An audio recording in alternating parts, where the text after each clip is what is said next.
Hello ভাইয়া, আসসালামু আলাইকুম। আমি মোটামুটি একটা বেসিক ধারণা দেওয়ার চেষ্টা করব আপনাকে যে আমি কিভাবে কাজগুলো করি। ঠিক আছে? তো আগে একটা ছবিতে ক্লিক করতে হবে। আর এই কাজটা কিন্তু ল্যাপটপ দিয়ে করা সহজ। ফোন দিয়েও করা যায়, কিন্তু অনেক কঠিন হয়ে যায়। আপনার ছবিটা বের করে আপনি যে ছবিগুলো দিছিলেন, এই তো। এই ছবিটা মনে করেন বের করলাম। ঠিক আছে? তো এখন কি করব?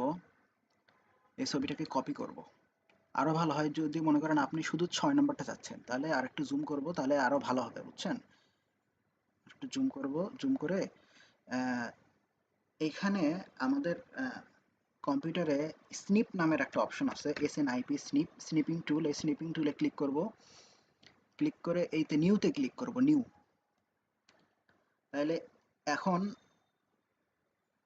এইটাকে কাট করা যাবে, বুঝছেন?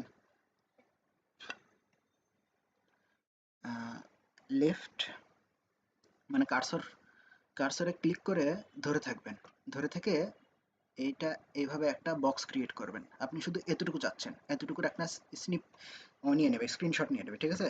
স্ক্রিনশট নেওয়া হয়ে গেল। এরপর আপনি যে কোনো একটা ব্রাউজারে যাবেন, ব্রাউজারে গিয়ে লিখবেন গুগল। ব্রাউজারে গিয়ে এটা, আমার ব্রাউজারটা হচ্ছে ব্রেভ ব্রাউজার, এখানে কোনো অ্যাড থাকে না, সেজন্য আমি ব্রেভ ইউজ করি, এখানে কোনো অ্যাড আসে না। আপনি চাইলে ক্রোমও ইউজ করতে পারেন, কোনো সমস্যা নেই। গুগলে গুগলে ক্লিক করলেন, ক্লিক করার পরে তো দেখবেন এখানে একটা ক্যামেরার অপশন আছে। আমার হলুদ হাতের দিকে তাকান, হলুদ কার্সরের দিকে তাকান। এই ক্যামেরার অপশনে ক্লিক করলেন, ক্লিক করে এখানে কন্ট্রোল V চাপ দিবেন, তাহলে ছবিটা পেস্ট হয়ে যাবে। ছবিটা পেস্ট হয়ে গেলে গুগলের যে AI জেমিনি, জেমিনি এগুলোকে রিড করবে, রিড করে আপনি এখন এই লেখাগুলোকে সিলেক্ট করতে পারবেন। কিন্তু সমস্যাটা হচ্ছে জেমিনি এই টাইপের লেখাগুলো, মানে এই লেখাগুলো আপনার একটু বেশি ঘিচিমিচি তো। আর যেহেতু ছবি তুলে পিডিএফ করা, আর ছবিটাও মানে মানে ছবি থেকে লেখা এক্সট্রাক্ট করাটা জেমিনির পক্ষে একটু কঠিন। তাও এই যতটুকু পারে করছে। আপনি এটাকে এভাবে সিলেক্ট করতে পারবেন। এই তো লেখা এভাবে সিলেক্ট হচ্ছে, সিলেক্ট করে আপনি কপি দিবেন, তারপরে ওয়ার্ড ফাইলে আসবেন,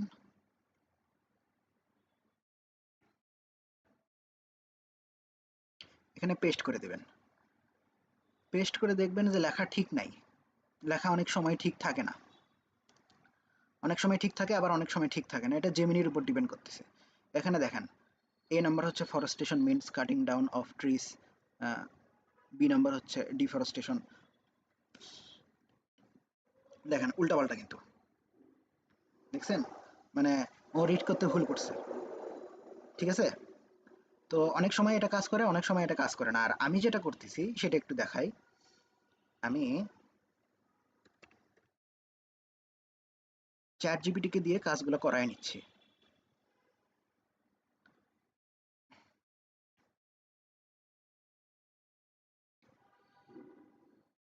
এই তো আমি ছবিটা দিছি, ছবিটা দিয়ে ওকে বলছিলাম rewrite the text exactly the same, I will copy paste it to the word. তাহলে সে আমাকে ওই এক্স্যাক্টলি সেম ওয়েতে এটা দিল। এখন কথা হচ্ছে চ্যাট জিপিটি যদি আপনি এর আগে ইউজ না করেন, তাহলে চ্যাট জিপিটি উল্টাপাল্টা রেজাল্ট দিতে পারে, আই এম নট শিওর। এর আগে চ্যাট জিপিটি আমাকে উল্টাপাল্টা রেজাল্ট দিত, আমি 2.5 বছর ধরে চ্যাট জিপিটিকে ট্রেন করে চ্যাট জিপিটি ধরে ফেলছে যে আমি একজন সিভিল ইঞ্জিনিয়ার, আমার এরকম এরকম কাজগুলো দরকার, আমি ওকে এরকম এরকম কাজ করতে বলবো। সো ও আমার একটা পার্সপেক্টিভ ওর মনে সেট করে নিছে। সো এখন ও আমার আমি কি চাচ্ছি সে এখন বুঝতে পারে।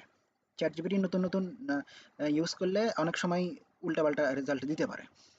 আপনি চ্যাট জিপিটিতে গিয়ে ল্যাপটপেই করবেন, এটা এটা মোবাইলে করাটা একটু হ্যাসেল। আপনি চ্যাট জিপিটিতে গিয়ে এটা ছবিটা এই যেভাবে আমি ছবি কপি পেস্ট করলাম, এখানেও ছবি কপি পেস্ট করা যায়। তো দেখেন এখানে যদি আমি কন্ট্রোল V দেই, তাহলে আচ্ছা, এখানে যদি আমি কন্ট্রোল V দেই, তাহলেই আহ, আগে একটা ছবি সিলেক্ট করে নিতে হবে। দাঁড়ান, ছবি আগে একটা সিলেক্ট করে নিই।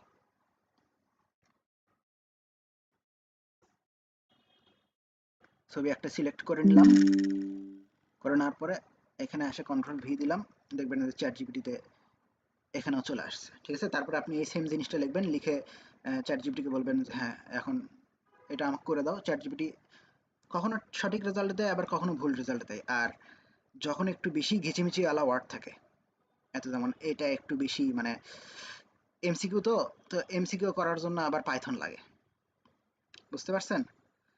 তো আপনার এত কষ্ট করার দরকার নাই, আমি আছি তো। আপনি আমাকে বলবেন, আমি আমার এগুলো করতে 2 মিনিটও লাগে না, বুঝতেইছেন আমি কিভাবে কাজগুলো করি, তাই না? আর আপনি এটা একটু ট্রাই করতে পারেন। আপনি এই কাজটা করতে পারেন, গুগলে গিয়ে ছবিটা পেস্ট করবেন, তাহলে দেখবেন যে টেক্সট সিলেক্ট করার একটা অপশন থাকে, ঠিক আছে? আর আপনি যদি ছবিটা একটু সোজাসুজি তুলতে পারেন, একটু কাছে থেকে ছবিটা তুলতে পারেন, তাহলে মানে জেমিনির পক্ষে এটা রিড করা একটু ইজিয়ার হবে, ঠিক আছে? আচ্ছা, এবার আসি ওয়ার্ডে। এখন দেখেন আমি এখানে এই ওয়ার্ডটাই আমি আগে সেভ করব, ঠিক আছে? সেভ করে নিলাম, আমি ডেস্কটপে সেভ করলাম আপাতত। হ্যাঁ, এটা ওয়ার্ড ফাইলসটা সেভ হয়ে গেছে। এরপর ফাইলে যাব, ফাইলে গিয়ে এক্সপোর্টে যাব, এক্সপোর্টে গিয়ে এই তো পিডিএফে যাব। হ্যাঁ, এখন আপনি পিডিএফ কোথায় সেভ করবেন, এটা এখন পিডিএফ ফাইল আকারে সেভ হয়ে যাবে। পাবলিশে ক্লিক করলে পিডিএফ ফাইল আকারে সেভ হয়ে যাবে।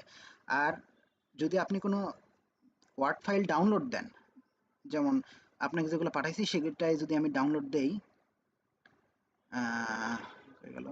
এত দেখেন, এই যে ট্যাগ, সাফিক্স অ্যান্ড প্রিফিক্স, এই জিনিসটা আমি এখন ডাউনলোড দিলাম। হ্যাঁ, এটা সেভ করলাম আমি, ঠিক আছে? তো ডাউনলোড দেওয়া ওয়ার্ড ফাইল যখন ওপেন করা হয়, তখন আহ, এরকম দেখায়। এই তো এনাবল এডিটিং, মানে ডাউনলোড করা জিনিস শুরুতেই এডিট করা যায় না। এই যে এখানে এনাবল এডিটিং অপশনটা দেখতেছেন, এই এনাবল এডিটিং অপশনে যাবেন, গিয়ে এখন আপনি এটা এডিট করতে পারবেন। ফাইলে যাবেন, এক্সপোর্টে যাবেন, এই তো পিডিএফ, এখন পাবলিশ দিয়ে দিলে এটা পিডিএফ আকারে আপনার ল্যাপটপে সেভ সেভ হয়ে যাবে। আশা করি বুঝাইতে পারছি আপনাকে, মোটামুটি একটা বেসিক ধারণা দেওয়ার চেষ্টা করলাম।